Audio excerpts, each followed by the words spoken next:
नमस्कार, मैं शिव कुमार बॉय स्वागत करता हूं आपका ज्ञान सागर क्लासेस में। जैसा कि आपको विदित है, अपने पशु प्रीक्षर वैकेंसी के तहत यूनिट नंबर 6 अपने कर रहे थे, जिसमें अपना टॉपिक चल रहा था जंतुओं में जनन या पशुओं में जनन। जो टॉपिक था, पहला टॉपिक, उसी को अपने स्टार्ट किया था और उसकी अपने 3 क्लासेस कंप्लीट कर ली है। और उसके अंदर मैंने आपको नर जनन तंत्र जो है वो कंप्लीट बढ़िया तरीके से आपको समझा दिया है। और आज का अपना टॉपिक रहेगा मादा जनन तंत्र। उससे पहले कुछ डायग्राम जो मेल रिप्रोडक्टिव सिस्टम से संबंधित है उनको अपने देखते हैं। ऑर्गन्स मैंने थ्योरी उसकी आपको कवर करवा दी है, लेकिन डायग्राम के माध्यम से एक बार और समझने का प्रयास करते हैं। देखते हैं अपने डायग्राम को।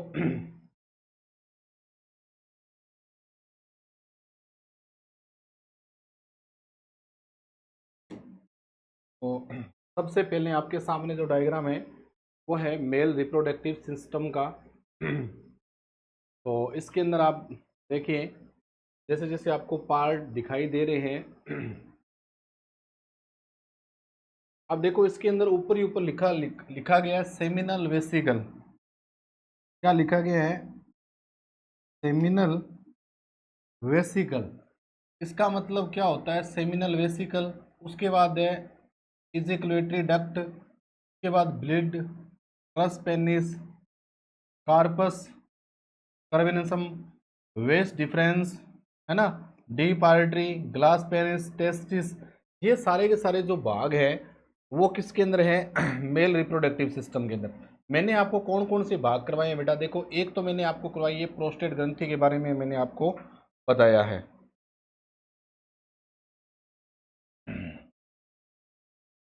एक तो अपने बात की थी प्रोस्टेट ग्रंथि के बारे में, ठीक है। और दूसरी इसके अंदर दे रखा है बेटा यूरिनरी ब्लैडर, जिसको अपने क्या कहते हैं बेटा? मूत्राशय। क्या कहते हैं बेटा? मूत्राशय। अब यहाँ दे रखी है स्खलन नलिका बोलते हैं, और ये होता है बेटा शुक्राशय। क्या होता है? शुक्राशय। अब इनके अंदर वेस्ट डिफरेंस का मतलब क्या होता है? जैसे वृषण से, जो ये वृषण है ना, ये लेफ्ट साइड का वृषण है, ये लेफ्ट, और ये बेटा राइट, ठीक है। ये वृषण से एक नलिका निकल रही है जिसको क्या कहते हैं बेटा? वेस्ट डिफरेंस। इसी प्रकार से यहाँ से भी निकल रही है जिसको क्या कहते हैं? वेस्ट डिफरेंस। इसके ऊपर का जो आवरण है उसको क्या कहते हैं? अधिवृषण कहते हैं, ठीक है। और यूरिथ्रा का मतलब होता है, ये यहीं से शुक्राणु आते हैं, ऐसे ऐसे इसके अंदर ये सीसन वाला पार्ट है, और यहीं से क्या है? यूरिथ्रा मतलब मूत्र आता है। तो मैंने आपको ये लास्ट में लाइन भी लिखवाई थी कि मनुष्य के अंदर, मनुष्य का जो सीसन जो भाग है, मतलब उसके अंदर मूत्र मार्ग और जो जनन मार्ग जो होता है वो एक ही होता है। ये चीज़ आपको थोड़ी ध्यान में रखनी है। तो एक बार इस डायग्राम को आप देख लें दोबारा। उसके बाद बेटा अपने बात करेंगे, ये दूसरा डायग्राम है, इसको आप देखो कि ये बेटा, ये आपको जो दिखाई दे रहा है ये टेस्टिस है। टेस्टिस के ऊपर का जो पार्ट है उसको कहा जाता है क्रोटम यानी वृषण कोश। ये प्रोस्टेट ग्लैंड है, ये प्यूबिक बोन है मतलब प्यूबिक एरियाज है, ये यूरिथ्रा है मतलब मूत्र मार्ग है।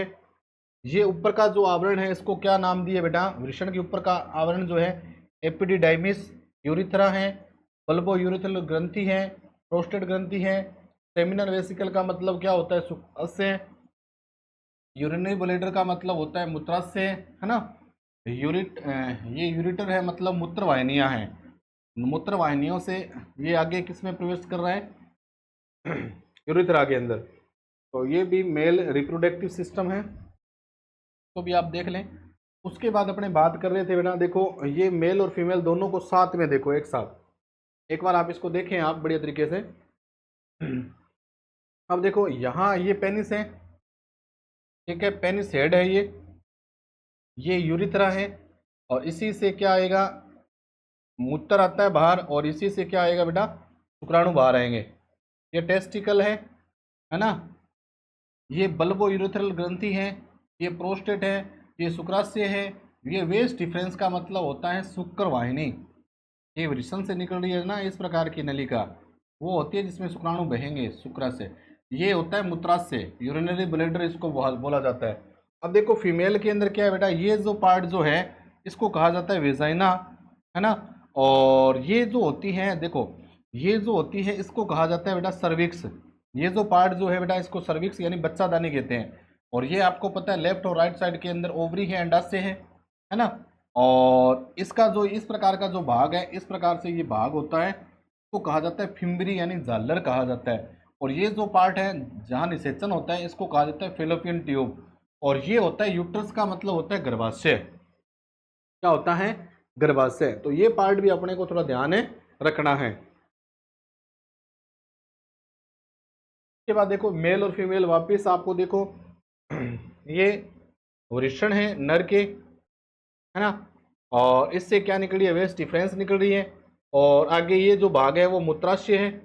ये आगे ये शुक्राशय है। शुक्राशय के नीचे प्रोस्टेट, प्रोस्टेट के नीचे बल्बो यूरेथ्रल ग्रंथि है। ये ब्लैडर है, गोल ब्लैडर है, मतलब मूत्राशय।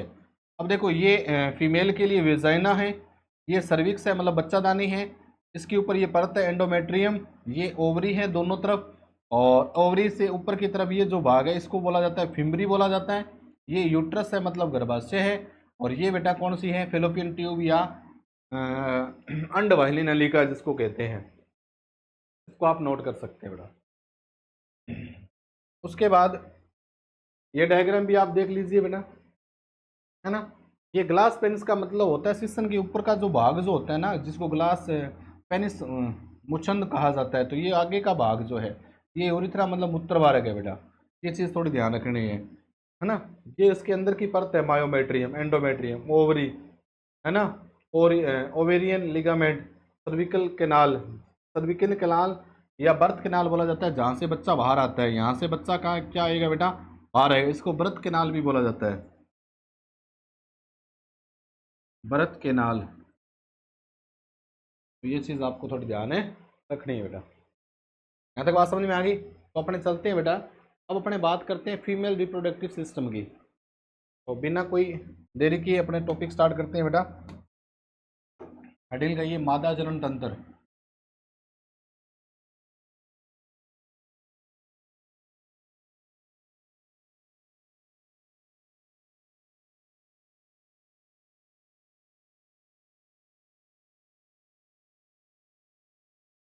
मादा जनन तंत्र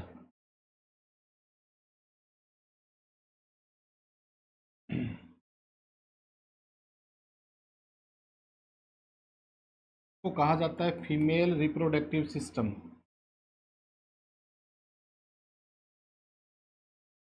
female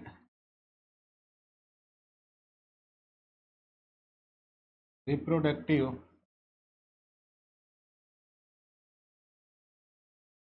system, female reproductive system.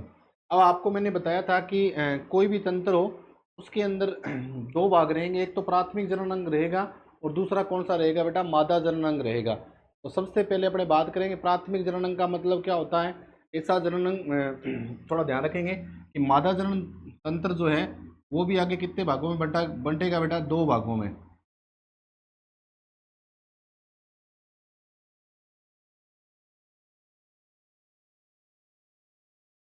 एक तो इसके अंदर आ जाएगा बेटा प्राथमिक जनन अंग,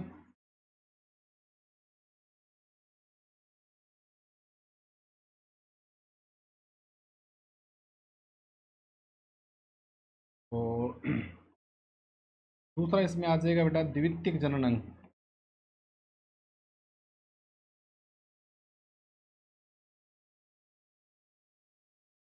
अब प्राथमिक जनन अंग के अंदर आपको थोड़ा ध्यान रखना है बेटा, प्राथमिक मादा के अंदर जो प्राथमिक जनन अंग है वो है अंडाशय। और बाकी जो ऑर्गन जो हैं फेलोपियन ट्यूब है, वेजाइना है, ये सारे के सारे किसके अंदर आएंगे बेटा? ये द्वितीयक जनन अंग के अंदर आएंगे। तो ये चीज़ आपको थोड़ी ध्यान है रखनी है। तो सबसे पहले अपने बात करेंगे बेटा अंडाशय की। किसकी बात करेंगे? अंडाशय की। तो हेडिंग लगाइए आप अंडाशय।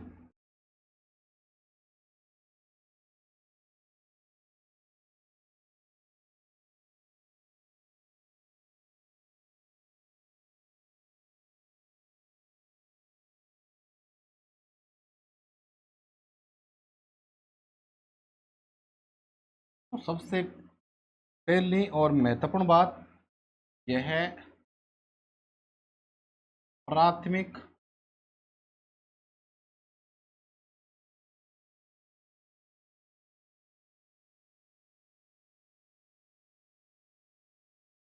यह प्राथमिक मादा जननांग है।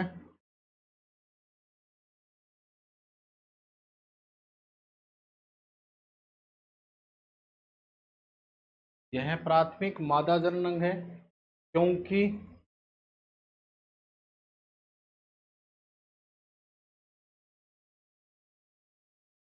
इनमें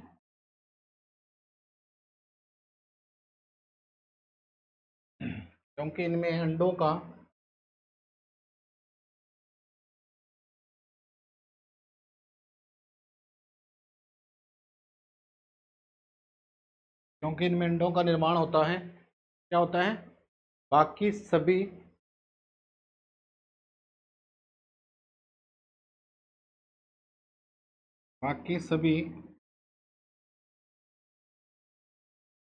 द्वितीयक जननांग हैं।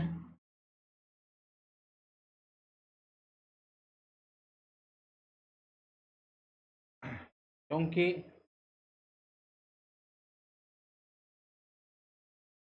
वे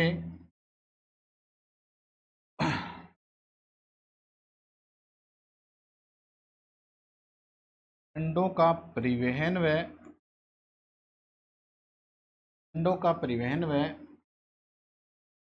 भ्रूण का परिवर्धन करते हैं।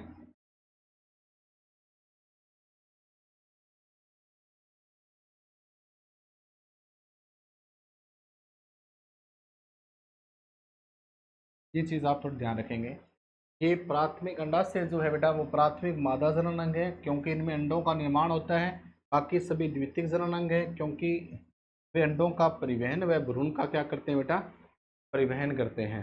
अब इसमें थोड़ा ध्यान रखना है कि अंडाशय के अंदर अगर बात करें तो ये संख्या में 2 होते हैं अंडाशय।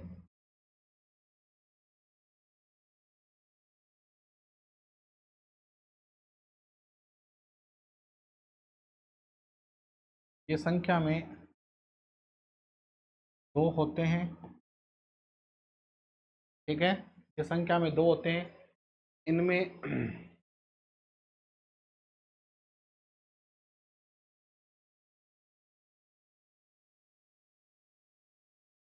अंडे का निर्माण होता है।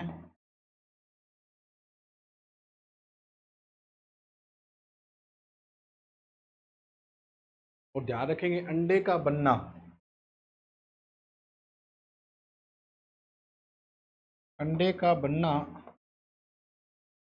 अंडजनन कहलाता है।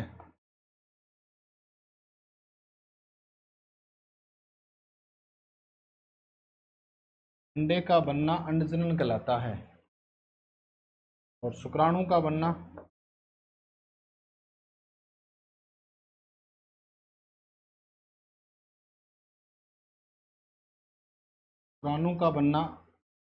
शुक्रजनन कहलाता है।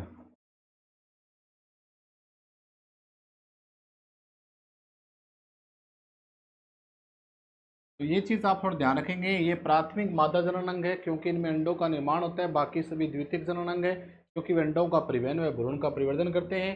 ये संख्या में 2 होते हैं। इनमें अंडे का निर्माण होता है। अंडे का बनना अंडजनन कहलाता है, अंडजनन ओवेजेनेसिस। और शुक्राणु का बनना क्या कहलाता है बेटा? शुक्र जनन कहलाता है। ये चीज़ आप थोड़ा ध्यान रखेंगे, इसको एक बार आप नोट करें, फिर चलते हैं अपने आगे की ओर।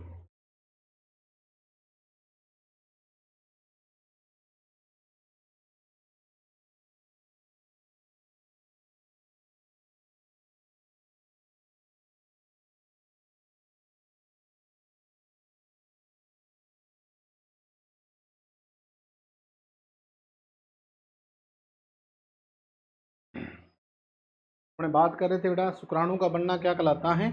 शुक्र जनन कहलाता है। ठीक है, अब अपने बात करेंगे आगे की। तो उसके बाद अपने को ध्यान रखना है, बहुत ही इंपॉर्टेंट टॉपिक रहेगा बेटा, अंडाशय की आकृति किस प्रकार की होती है? तो अलग अलग शेप ऑफ ओवरी। तो यहाँ से प्रश्न बहुत ही शानदार बनता है। तो हेडिंग लगाइए आप, अंडाशय की आकृति।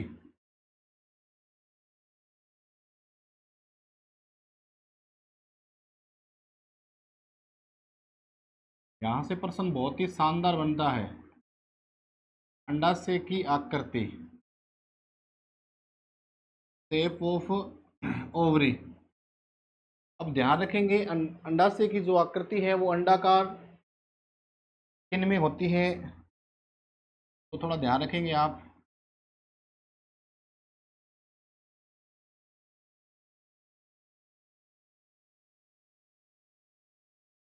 अंडाशय की आकृति अंडाकार भी होती है, बादामाकार, बादाम के आकार के समान भी होती है, बादाम आकार।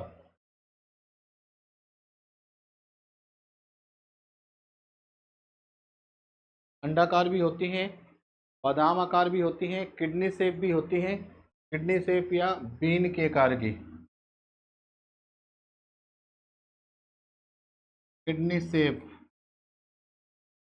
या बीन के आकार की।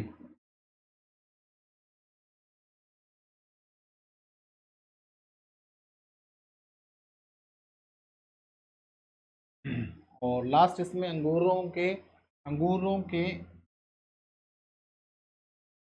गुच्छे के समान।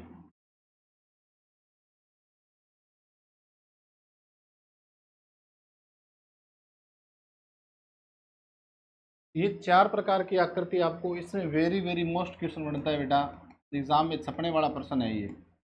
अंडाशय की आकृति कैसी होती है, तो अंडाशय की आकृति अंडाकार भी होती है, बादाम आकृति भी होती है, किडनी शेप या बीन के आकार की होती है, और अंगूरों के गुच्छों के समान होती है। अब इनकी अलग अलग आकृति होती है। अंडाकार जो आकृति होती है वो कुतिया और बिल्ली के अंदर होती है। ये जो आकृति जो होती है वो किस में होती है बेटा, कुतिया और बिल्ली के अंदर, कुतिया और, तो आपसे प्रश्न पूछा जा सकता है कुतिया और बिल्ली के अंदर अंडाशय की आकृति कैसी होती है, तो आपको ध्यान रखना है बेटा बादामाकार। कौन सी होती है, बादामाकार, सॉरी अंडाकार। और बादाम के आकार की जो होती हैं वो किस में होती है, जो रूमिनेंट जो होते हैं, गाय भैंस भेड़ बकरी, ध्यान रखेंगे।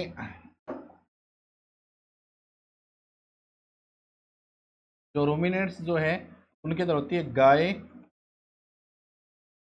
भैंस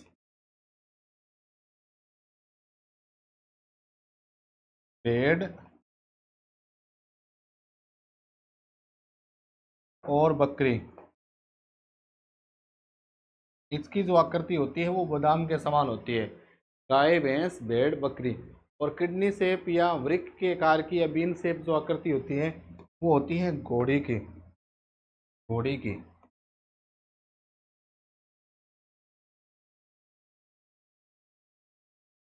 तो ये चीज़ आप थोड़ी ध्यान रखेंगे। और लास्ट तो बच गया अंगूरों के गुच्छों के समान, तो इसकी आकृति किसकी होती है, ध्यान रखेंगे सुअरी, ऊंटनी और मुर्गी।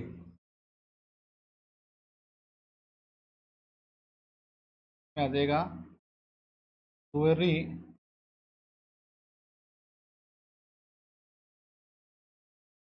ऊंटनी और मुर्गी। तो ये चीज़ बेटा आप ध्यान रखेंगे। तो देखो अंडाशय की आकृति वेरी वेरी मोस्ट अंडाकार भी होती है, बादाम आकार भी होती है, किडनी शेप या बीन के आकार की या वृक्क के आकार की, अंगूरों के गुच्छों के समान। अंडाकार जो होती है वो कुतिया और बिल्ली की होती है, ध्यान रखेंगे। बादाम के आकार गाय भैंस भेड़ बकरी की, किडनी शेप या बीन के आकार की घोड़े की, अंगूरों के गुच्छों के समान सूरी या ऊँटनी या मुर्गी की। ये चीज़ आप थोड़ी ध्यान रखेंगे।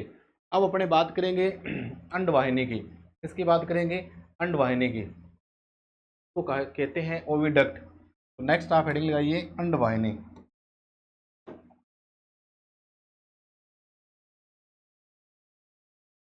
का नाम है अंडवाहिनी बोल दीजिए, या इसको फेलोपियन ट्यूब बोल दीजिए,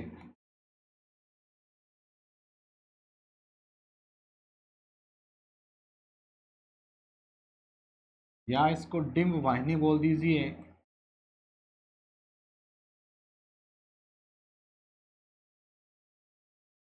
ओविडक्ट भी बोलते हैं इसको, ओविडक्ट।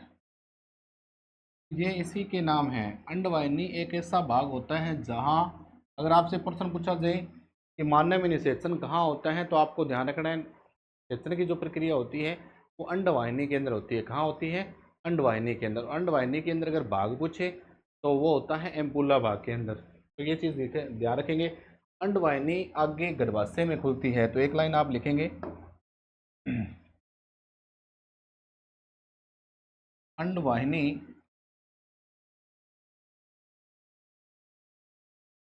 आगे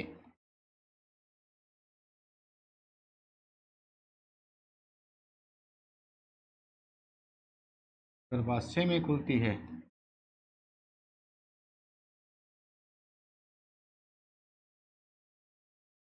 अंडवाहिनी आगे कहाँ खुलती है? गर्भाशय में खुलती है। और यह संरचना मांसल होती है, मांसपेशी संरचना होती है। यह संरचना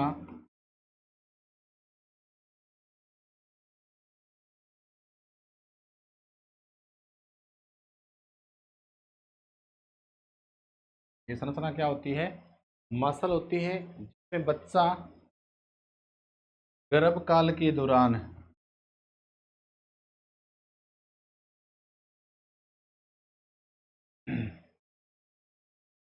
एक मिनट थोड़ा ध्यान रखेंगे इसमें। देखो, अंडवाहिनी आगे गर्भाशय में खुलती है, ये बात सही है। ये संरचना ये थोड़ा गलत हो गया। एक मिनट, सारी चीज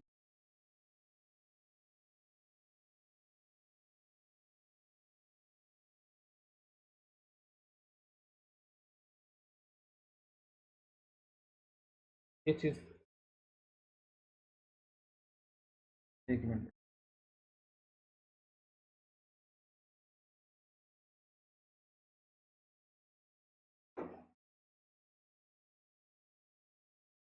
ध्यान क्या रखेंगे? अंडवाहिनी से अंडा बनने के बाद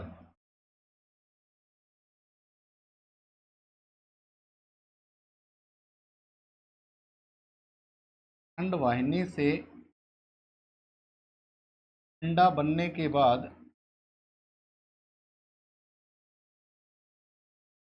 अंडवाहिनी से अंडा बनने के बाद अंडा बनने के बाद आगे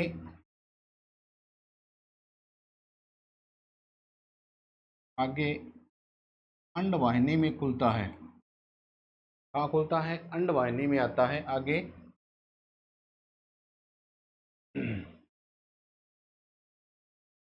एक मिनट, थोड़ी सी, अंडवाहिनी से नहीं, अंडाशय से। अंडाशय से अंडा बनने के बाद, ऐसे लिखेंगे बेटा, अंडाशय से अंडा बनने के बाद आगे अंडवाहिनी में खुलता है। अंडवाहिनी में खुलता है, ये चीज ध्यान रखें। अंडाशय से अंडा बनने के बाद आगे अंडवाहिनी में अंडवाहिनी में आता है, आगे अंडवाहिनी में आता है, आगे अंडवाहिनी में आता है। एक बार दोबारा, अंडाशय से अंडा बनने के बाद आगे अंडवाहिनी में आता है। अंडवाहिनी को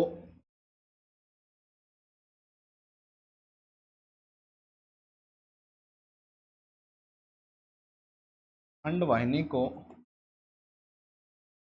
फेलोपियन ट्यूब कहते हैं। फेलोपियन ट्यूब कहते हैं।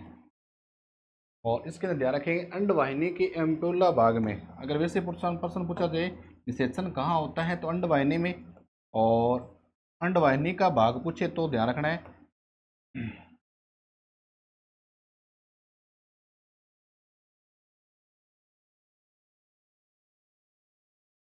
अंडवाहिनी के एम्पुला भाग में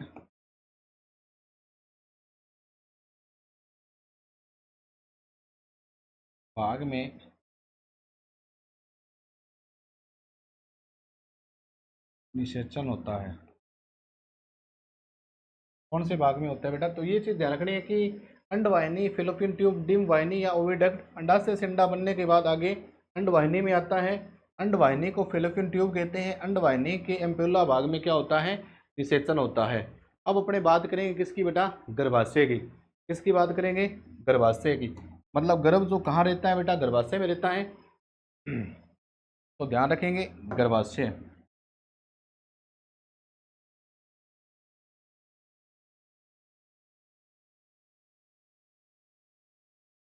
जिसको यूट्रस कहा जाता है, यूट्रस।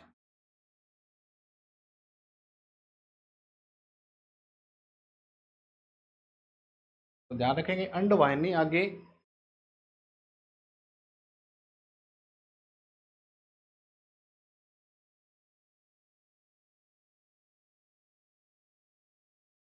आगे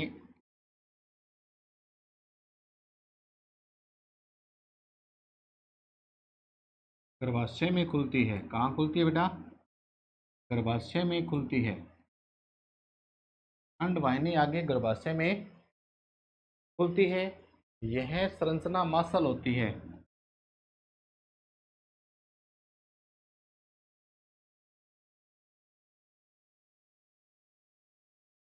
यह संरचना मांसल होती है जिसमें बच्चा बच्चा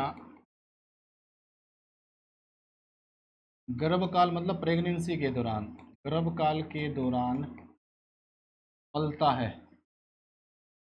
देखो, ये ध्यान रखना कि जब प्रेग्नेंट जब महिला जब होती है तो गर्भाशय के अंदर बच्चा 9 महीने तक रुकता है ना। तो ये चीज़ आपको ध्यान रखनी है कि अंडवाहिनी आगे गर्भाशय में खुलती है, यह संरचना मांसल होती है और जिसमें बच्चा गर्भाशय के दौरान पलता है। इसमें कई पोषक तत्वों का स्रवण भी होता है। इसमें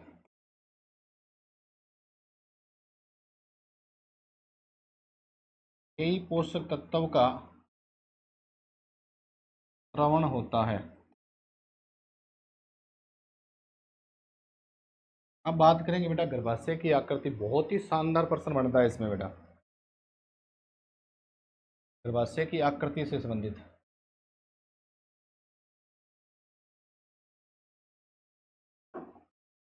हेडिंग लगाइए,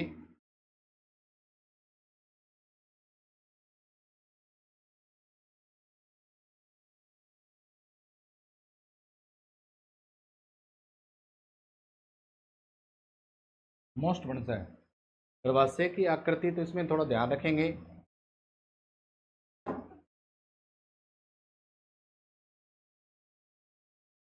गाय, भैंस, भेड़ और बकरी। गाय, भैंस, भेड़, बकरी, इनके अंदर जो आकृति जो होती है गर्भाशय की वो होती है प्रिय विद्यार्थियों वाई आकार की। वाई आकार की, ये चीज़ आप थोड़ा ध्यान रखेंगे। गाय, भैंस, भेड़, बकरी के अंदर जो आकृति जो होती है वो होती है वाई आकृति की। और घोड़ी में जो होती है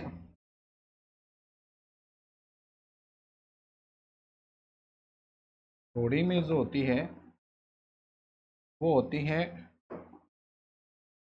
टी आकृति की।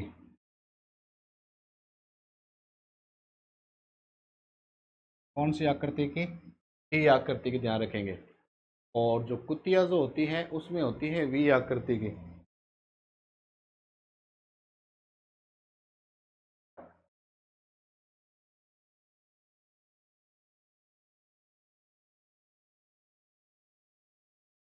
कुतिया में जो आकृति होती है वो होती है बेटा वी आकार की।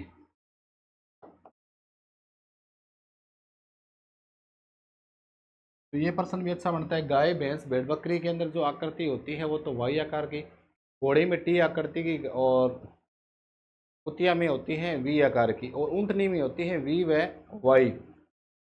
वी व वाई।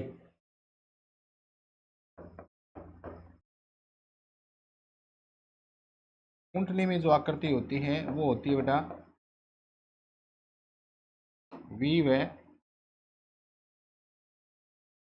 वाई आकृति की। तो यहाँ प्रश्न वेरी वेरी मोस्ट बनता है, तो उसको आप थोड़ा ध्यान रखेंगे, ठीक है। देखो, गर्भाशय की आकृति, शेप ऑफ यूट्रस की बात करें, गाय, भैंस, भेड़, बकरी के अंदर वाई आकार की आकृति होती है, घोड़ी में टी आकार की, कुतिया में वी आकृति की, ऊँटनी में वी व वाई आकार की आकृति होती है। यहाँ तक बात समझ में आ गई? अब अपने बात करेंगे सर्विक्स की, जिसको अपने बच्चादानी भी बोलते हैं। अब देखो सर्विक्स का सिस्टम क्या होता है कि सर्विक्स जब ऋतुस्राव या मेंस्ट्रुअल साइकिल जब होता है तो सर्विक्स ऑटोमेटिक खुल जाती है। ठीक है, सर्विक्स से अपने को पता चलता है कि मतलब सर्विक्स से अगर सर्विक्स ओपन होती है, या तो सर्विक्स के दो ही टाइम होते हैं, एक तो जो पर मंथ जो ऋतुस्राव आता है या रज चक्र जिसको अपने मेंस्ट्रुअल साइकिल बोलते हैं, उसके दौरान ये सर्विक्स खुलती है। और एक जब महिला जब प्रेग्नेंट जब होती है, जब मतलब प्रेगनेंसी होने वाली होती है, डिलीवरी होने वाली होती है, उस टाइम के अंदर ये सर्विक्स खुलती है। तो ये चीज़ अपने को थोड़ा ध्यान रखनी है। अब सर्विक्स यानी बच्चेदानी की बात कर रहे हैं अपने। नेक्स्ट आप हेडिंग लगाइए सर्विक्स।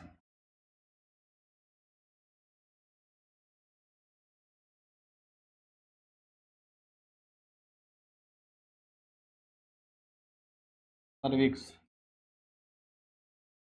इसकी बात कर रहे हैं अपने, सर्विक्स की। तो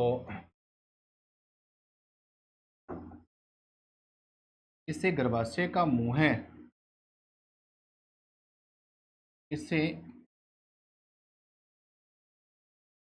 गर्भाशय का है, क्या कहते हैं, इसे गर्भाशय का है कहते हैं।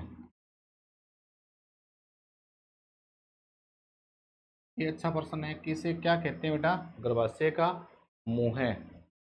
सामान्यतः, ये इंपॉर्टेंट लाइन है,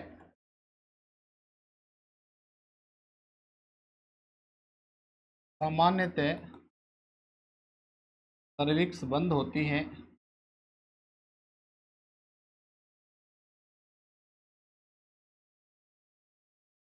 सामान्यतः सर्विस बंद होती है, लेकिन मध्यकाल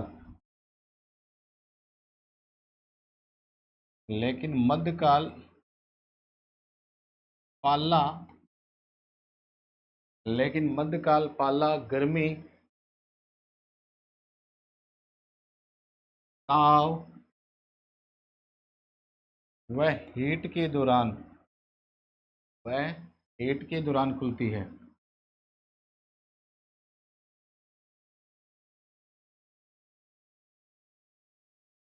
अब ये चीज़ आपको समझने वाली है कि इसके अंदर ये बोला है कि सामान्यतः जो सर्विक्स होती है वो बंद होती है, लेकिन मध्यकाल का मतलब है, अब जैसे अगर बात करें अपने महिला की बात करें, महिला के अंदर जो मतलब बच्चा उत्पन्न करने की जो सही मतलब स्टेज होती है वो मेंस्ट्रुअल साइकिल होती है, क्योंकि उस टाइम अंडाणु का निर्माण होता है। अब इसी के अंदर जैसे महिला के अंदर जो मेंस्ट्रुअल साइकिल जब स्टार्ट होता है, मेंस्ट्रुअल साइकिल होता है, इसका मतलब वहाँ उत्तम समय होता है निषेचन का, जब महिला वह मतलब वो गर्भवती हो सकती है। इसी प्रकार से पशुओं के अंदर जैसे महिला के अंदर मध्यकाल होता है, उसी प्रकार से पशुओं के अंदर ये सेम ही कंडीशन होती है। मध्यकाल जिसको पशुओं के अंदर उसको कंडीशन को क्या कहा जाता है, मेंस्ट्रुअल साइकिल को मध्यकाल या पाला या गर्मी या ताव या हीट कहते हैं। इसके दौरान उसके शरीर के अंदर उत्तेजना बढ़ती है, इसके कारण उसके शरीर के अंदर जो महिला जो पशु जो होती है, फीमेल जो होती है, उसके अंदर मतलब उत्तेजना बढ़ती है। ठीक है, तो वो नर पशु की तरफ क्या होती है, आकर्षित होती है। तो इसमें थोड़ा ध्यान रखना है। और फिर मैंने बताया कि सामान्यतः सर्विक्स बंद होती है, दो ही टाइम पीरियड होते हैं, एक तो मेंस्ट्रुअल साइकिल के दौरान, यानी मेंस्ट्रुअल साइकिल और पशुओं में मध्यकाल या पाला इसको बोलेंगे, या इसमें जब मतलब डिलीवरी के दौरान यानी प्रसव के दौरान ये चीज़ ओपन होती है। उसके बाद है बेटा नेक्स्ट है योनि।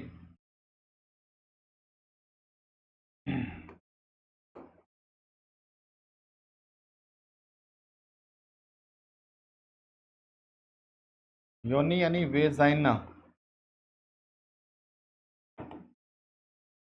अब ध्यान रखेंगे योनि क्या होता है, ये मादा जनांग का सबसे भारी भाग होता है।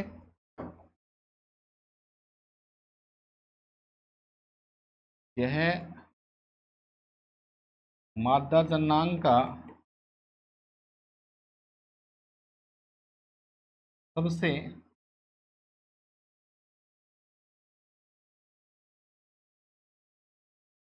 भारी भाग होता है, ये मादा जनांग का सबसे भारी भाग होता है, तथा नर मैथुन क्रिया यही संपन्न करता है, जिसमें जिसमें नर मैथुन क्रिया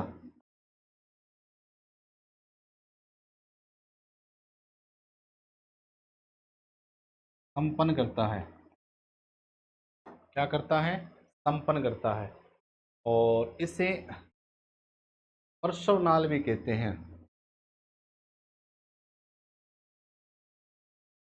प्रसवनाल मतलब जहां से डिलीवरी होती है, जहां से बच्चा बाहर निकलता है, इसे प्रसवनाल या ब्रथ केनाल भी कहते हैं। इसे प्रसवनाल या ब्रथ केनाल भी कहते हैं। इस पर बाहर की तरफ एक इस पर इस पर बाहर की तरफ एक गुंडी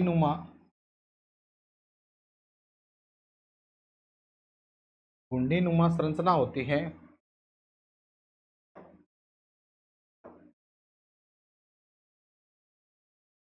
इसे क्लाइटोरिस बोलते हैं, क्लाइटोरिस।